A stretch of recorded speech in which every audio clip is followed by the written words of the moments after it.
네, 안녕하세요. 미국 주식 멘탈 케어하기 멘탈이 전부다입니다. 네, 오늘은 중국 전기차 3대장이라 그러죠. 니오, 샤오펑, 리오토 중에서 이번 3분기 실적을 가장 먼저 발표했던 샤오펑에 대해서 처음으로 알아보는 시간을 가져보려고 합니다. 샤오펑은 이틀 전인 목요일에 실적을 발표를 했고 실적이 굉장히 좋았어요. 그래서 그 전후로 해서 주가가 굉장히 치솟았는데 일단은 오늘 첫 번째 분석 시간이기 때문에 이 샤오펑에 대해서 대략적으로 한번 알아보는 시간을 갖도록 하겠습니다.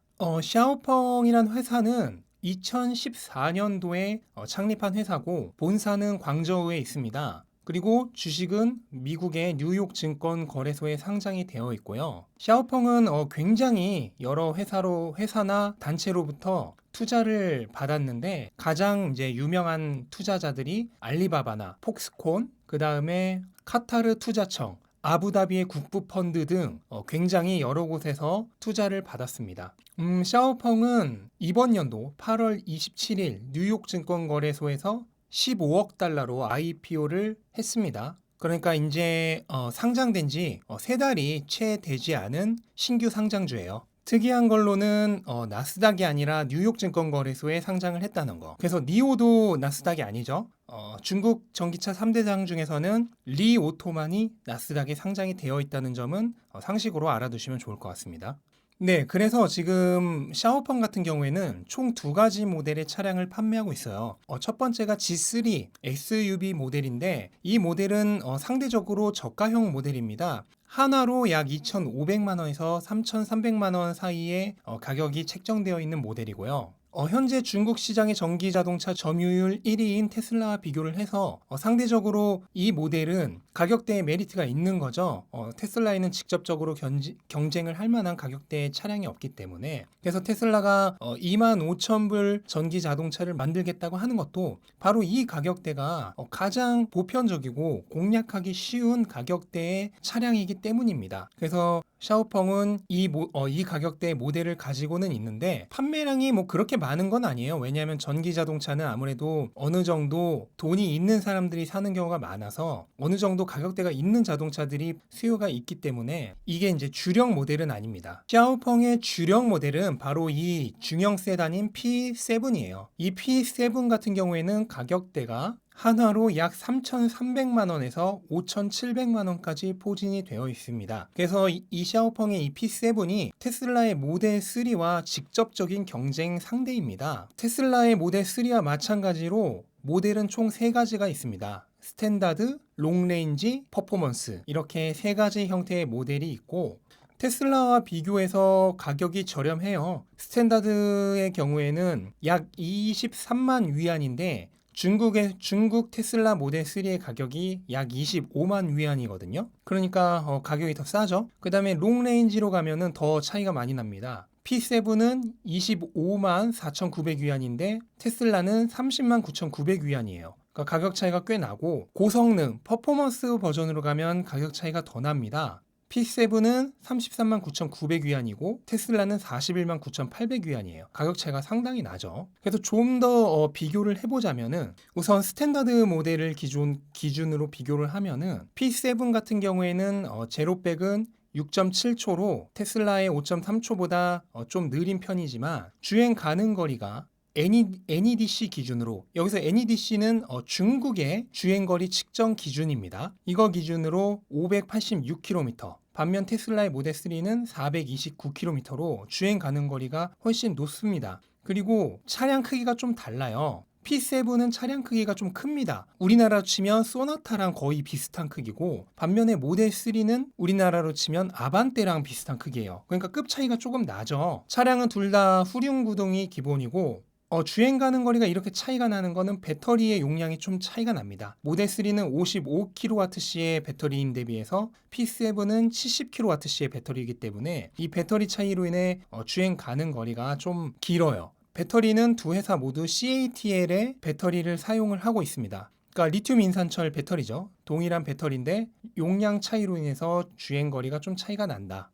그리고 롱레인지를 비교를 해보면은 제로백은 P7 같은 경우에는 4.3초로 모델 3의 4.6초보다도 더 빠릅니다. 이건 둘 다 올휠 드라이브, 그러니까 4륜구동의 듀얼 모터 기준이에요. 이게 워낙 세부 모델들이 되게 많아서 이런 수치들이 세부 모델마다 다 조금씩 다릅니다. 그거는 이제 좀 감안하고 들어주세요. 그다음에 주행 가능 거리는 P7 같은 경우에는 옵션마다 다른데 한 평균적으로 690km 정도, 모델 3는 675km 정도. 그러니까 이거 같은 경우에는 뭐 큰 차이는 안 나는데 어쨌든 P7이 더 좋죠. 그리고 둘 다 후륜구동과 4륜구동 옵션이 다 있고요. 배터리가 이것도 차이가 납니다. 모델 3의 롱레인지는 65kWh인데 반해 P7의 롱레인지는 80kWh입니다. 그래서 이렇게 배터리 차이로 인해서 주행 거리는 확실히 P7이 더 좋다는 거. 그리고 이 샤오펑도 자율주행 시스템이 있습니다. 그래서 이걸 엑스파일럿이라고 하는데, 일단은 테슬라의 FSD처럼 차량을 살 때 옵션으로 구매하는 건 아니고 처음부터 차량의 옵션이,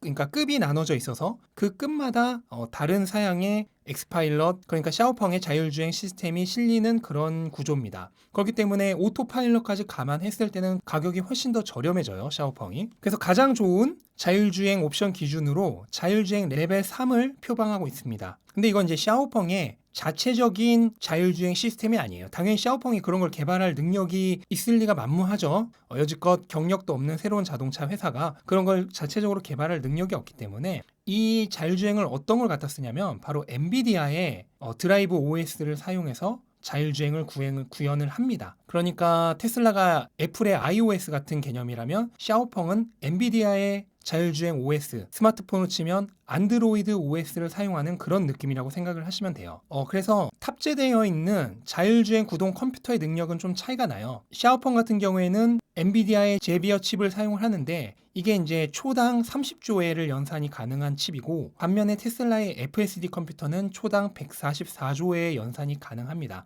그러니까 자율주행 레벨 3을 주장을 하고 있긴 하지만 실질적으로 자율주행 능력이 그렇게 뛰어나지는 않을 것으로 생각이 돼요. 그래서 지금 제가 유튜브나 여러 구글 등에서 신뢰할 만한 주행 기록을 좀 찾아보았는데 좀 단편적인 기록들밖에 없고 신뢰할 만한 주행 기록은 좀 찾아보기가 어려웠습니다.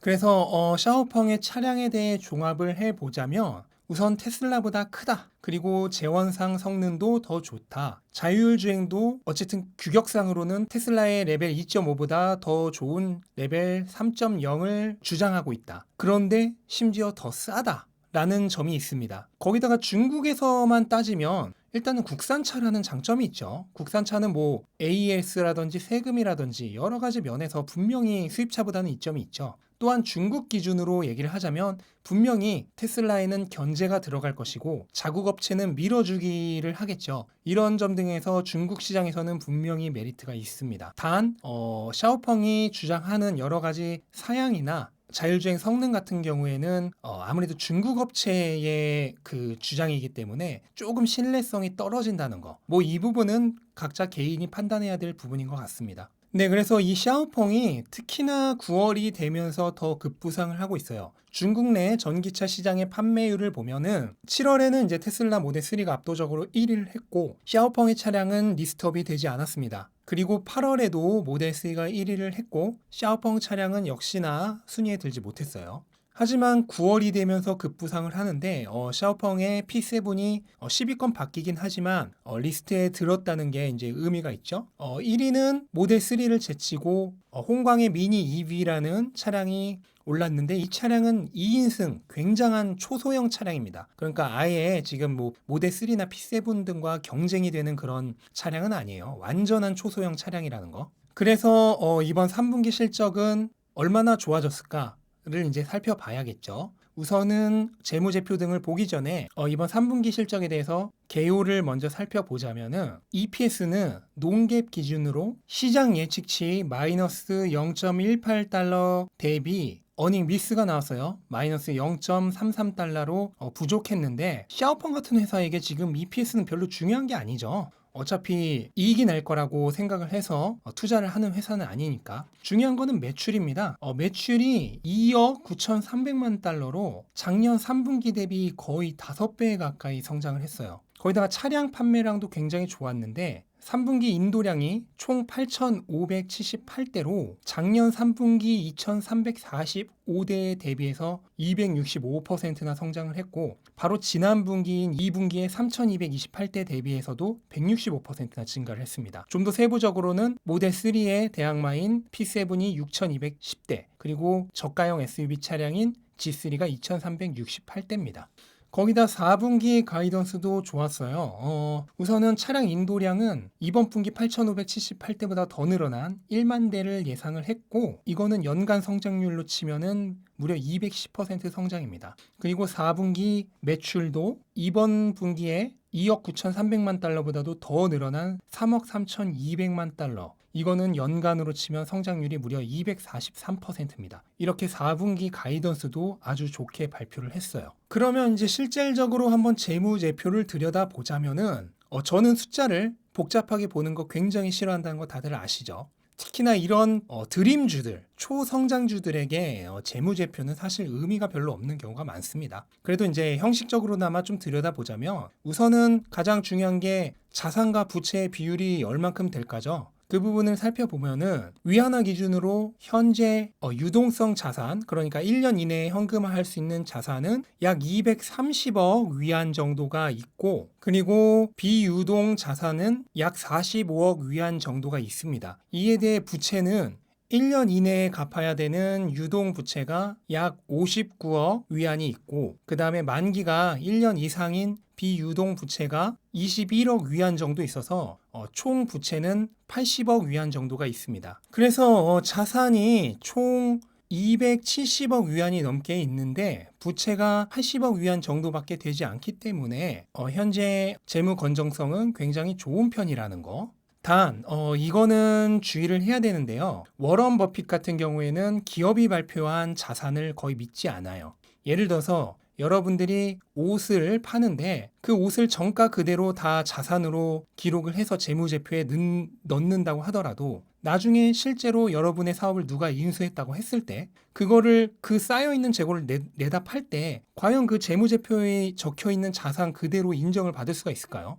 당연히 인정을 못 받죠. 심지어는 뭐 반값, 심하면은 뭐 10분의 1 값, 이렇게 헐값에 팔려나가는 자산들도 많습니다. 그러니까 이거는 기업이 재무제표에 그 자산을 어떻게 적어 넣느냐에 따라서 상당히 차이가 날 수 있어요. 또한 중국 기업 같은 경우에는 이 회계상의 이런 자산과 부채의 기록을 완벽하게 정직하게 할 것이냐 하는 그런 신뢰의 문제도 있는 거죠. 그러니까 이 재무제표만 믿고 재무 건전성이 정말 좋구나 그렇게 생각하는 거는 조금 위험성이 있습니다. 네, 그리고 재무제표에서 또 다른 거는 볼 거 없어요.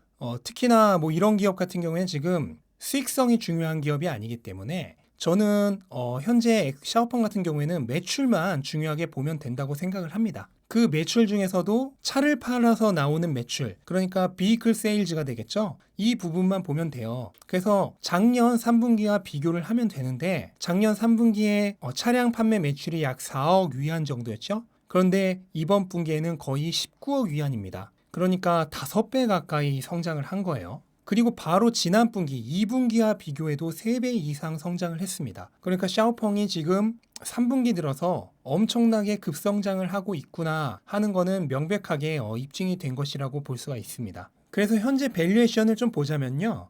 우선 최근에 주가가 급등했기 때문에 시가총액은 300억 달러가 넘게 급성장을 했습니다. 그리고 이런 기업 같은 경우에는 이제 PER은 의미가 없죠. 애시당초 적자기 때문에 PER을 구할 수도 없고 흔히 이제 매출 대비 주가가 얼만큼 되느냐 그러니까 PSR을 주로 보는데 현재 PSR이 47로 기록이 되어 있는데 이때는 이제 시가총액이 250억 달러였을 때 얘기고 지금은 300억 달러이기 때문에 PSR이 거의 55배 정도에 달한다는 거. 그러니까 성장성을 감안을 하더라도 정말 엄청난 PSR이죠. 그러면 이제 전기차의 가장 대표적인 기업이라 할 수 있는 테슬라와 비교를 해보면은 테슬라는 현재 PSR이 14배에서 15배 정도를 왔다 갔다 하는 정도입니다. 그러니까 테슬라와 비교해도 거의 4배 가까이 PSR이 지금 높다라고 보시면 되겠습니다. 근데 이거는 단순히 이것만 놓고 이게 고평가다라고 할 수는 없는 거고 앞으로의 성장성을 봐야겠죠. 그래서 우선은 EPS의 성장성을 보자면은 현재 이번 연도에 예상되는 EPS는 마이너스 0.79달러인데 이게 2022년이 되면 여전히 적자긴 하지만 마이너스 0.17달러까지 적자폭이 줄어듭니다. 단 지금 이 회사를 커버하고 있는 애널리스트의 숫자가 좀 적다는 거. 그래서 이 예측치들의 신빙성이 조금 떨어진다는 거는 감안을 하셔야 돼요. 그리고 매출 같은 경우에는 이번 연도에 약 8억 달러 정도를 예상을 하고 있는데 내년이 되면 그게 20억 달러 정도까지 늘어나고요. 2022년이 되면 40억 달러 정도까지 치솟습니다. 그러니까 이때쯤 되면은 이제 PSR이 거의 현재 가격 기준으로는 10배 이하까지 떨어지는 거죠. 이런 엄청난 성장력이 있기 때문에 아무래도 신흥 기업이고 소형 기업이다 보니까 전기차의 대장주인 테슬라 같은 대형 기업들과 비교해서 당연히 성장성이 훨씬 더 가파를 수밖에 없습니다. 그래서 그거를 감안을 해서 지금과 같은 엄청난 50배가 넘는 PSR을 형성할 수 있게 된 거예요. 네, 그래서 주가를 한번 살펴보자면 우선은 애널리스트들의 평균적인 목표 주가는 약 30달러라는 거. 요거를 먼저 알아두시면 좋겠고요. 당연한 얘기지만 이런 주식들은 애널리스트들의 목표 주가는 큰 참고치가 안 됩니다. 언제나 주가가 목표 주가를 앞서가요. 그러니까 이런 고성장주는 목표 주가는 그냥 참고 정도로만 보시고 그게 실제 주가와 별 상관이 없다는 것을 알아두셔야 합니다. 현재 주가는 상장 이후에 거의 2달 동안 횡보를 했어요. 오히려 상장 당시는 20달러 위에서 시작을 했는데 10달러 한 중반대까지 내려가면서 30%가량 하락을 했다가 한 최근 1, 2주 사이에 거의 2배 가까이 오르면서 초급등을 했습니다. 그리고 지난 금요일 날 무려 50달러를 돌파를 했다가 강한 차익 실현세에 밀려서 고가 대비 20% 정도 하락한 41달러 정도에서 마감을 했습니다.